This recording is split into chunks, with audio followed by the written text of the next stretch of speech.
आज के आदिवासी परिवार द्वारा आयोजित एक दिवसीय सांस्कृतिक शुद्धिकरण, वैचारिक एकीकरण और संवैधानिक जानकारी के लिए जो चिंतन शिविर का आयोजन हुआ, उस चिंतन शिविर में दूर दराज से, हमारे पड़ोसी जिलों से जो मेहमान गण पधारे, उन सभी का एक बार तहे दिल से भील राजा सोनारा दायमा की धरती से मैं एक बार उनको धन्यवाद अर्पित करना चाहूंगा साथियों।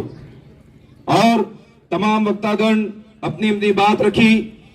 मैं समय का अभाव होने के नाते ज्यादा कुछ नहीं कहूंगा, पर फिर भी दो तीन जो बड़ी बड़ी बातें हैं वो मैं रखना चाहूंगा साथियों।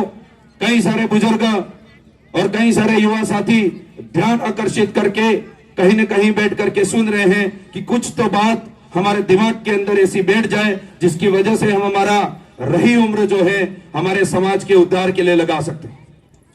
तो मैं पूर्व में हुए एक प्रोग्राम को लेकर के आपको बताना चाहूंगा। आजकल हमारे समाज में प्रशासन हो या सरकार हो, सिर्फ जाति देख करके हमारे साथ व्यवहार कर रही है। अच्छा करना है या बुरा करना है। सबसे पहले मैं कहना चाहूंगा कि हमारे समाज में जाति देख करके हमारे साथ न्याय किया जा रहा है।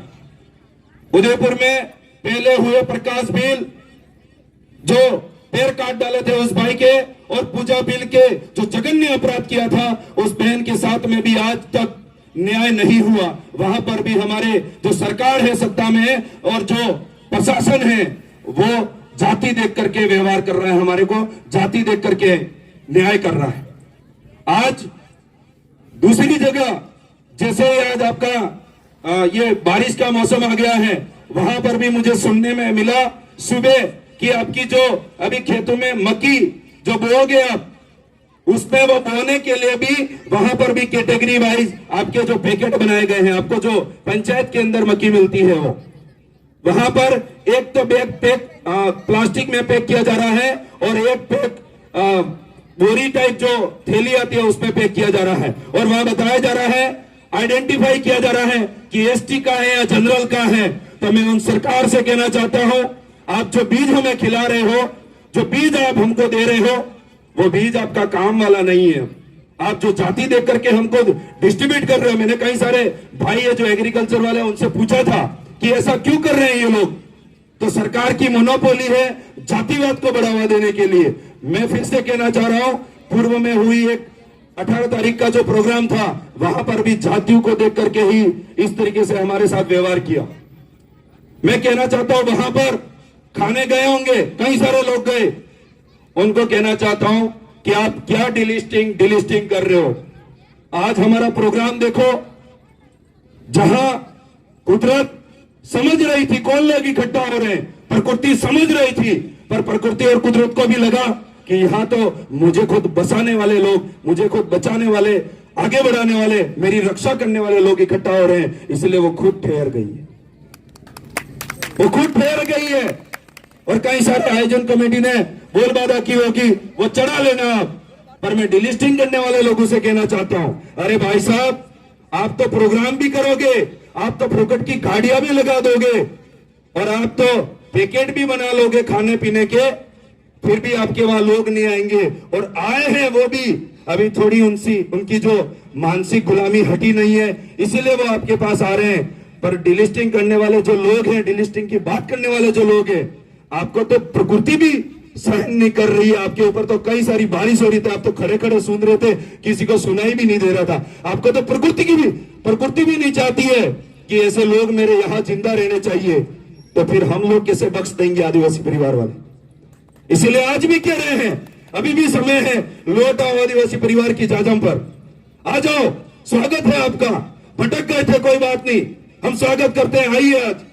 और इस मिसाल की ओर, इस विधान की ओर बढ़िए कि आने वाले समय के अंदर हमारा आदिवासी समाज बहुत खतरे में जा रहा है। उसके लिए हमें एकजुट होकर के हमें रक्षा करनी चाहिए।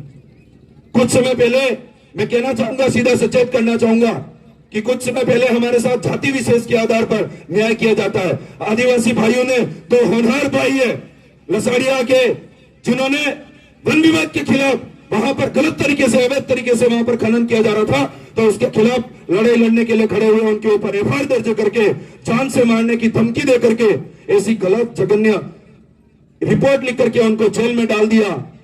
पर उनकी जेल भी काम की नहीं रही साथियों।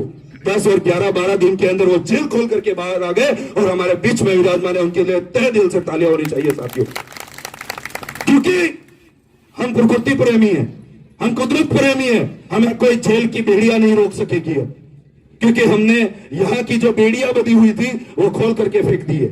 हमारे हाथों में, हमारे पैरों में कोई बेड़ियां काम नहीं करेगी। तो मैं कहना चाहता हूं, जिस तरीके से इन भाइयों के ऊपर आपने कार्रवाई करके इनको जेल भेज दिया था, आपको मैं सचेत करना चाहता हूं।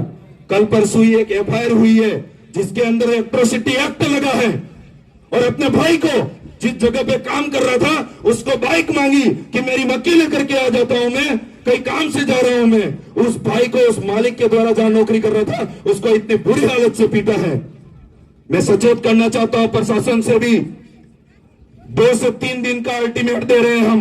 मंगराथोरी में जो कांड हुआ है, एट्रोसिटी एक्ट की धारा के तहत केस दर्ज हुआ है, 24 घंटे के अंदर गिरफ्तारी होनी चाहिए, ये मैं कहना चाहता हूं। अगर अभी भी नहीं करी है आपने, तो हम 25 तारीख का डेट दे रहे हैं। कुछ साथी मेरे को बता रहे थे कि 25 तारीख का देना, उसके बाद में भी दूसरी तारीख तय करनी हो तो कोई बात नहीं। 25 तारीख को हम मंगराथोरी उस इलाके के अंदर आ रहे हैं और प्रशासन से वार्तालाप करेंगे कि आपने अभी तक कितनी कार्रवाई करी और कितने लोगों को जेल भेजा।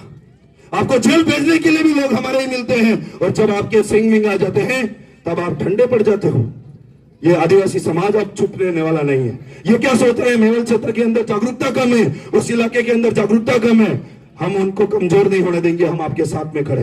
वो तमाम भाई यहाँ पर पधारे हैं, मैं उनसे कहना चाहता हूं कि आप तैयारी करिए। हम 25 तारीख को वहां पर आएंगे और प्रशासन से जवाब मांगेंगे कि किस आधार पर आपने कार्रवाई करी है और एफआईआर हुई है। अगर नहीं होती है तो एसपी का दरवाजा खटखटाएंगे, अगर नहीं भी होता है तो फिर हमारे जाने वाले वक्ता बहुत सारे लोग हैं ऐसे, जो हम उनको अगर घसीटेंगे तो इस कदर घसीटेंगे कि आप पेशी करते करते अपनी जिंदगी समाप्त हो जाएगी, अगर इस तरीके से हमें परेशान करने की कोशिश करिए तो। ज्यादा कुछ नहीं कहना चाहूंगा, यही मुद्दे थे। इन्हीं मुद्दों पर सारी बातें बताते हुए अपनी वाणी को विराम देना चाहूंगा। कुछ कामों की वजह से इधर उधर हो रहे हैं, पर फिर भी सभी भाइयों से एक बार मैं यही कहना चाहूंगा कि जब भी हमारे क्षेत्र के अंदर, हमारे इलाके के अंदर किसी प्रकार की कोई भी बात आती है तो एकजुट होकर के आदिवासी परिवार को सहमति बना करके, सर्वोच्च मान करके हमें एकजुट होकर के हमें कार्य करना है और तेज गति से आगे बढ़ना है। इसलिए तमाम आयोजन कमेटी को और सभी पधारे उसके लिए धन्यवाद, आभार। जोहार, जय जोहार, जय आदिवासी, जय भारत।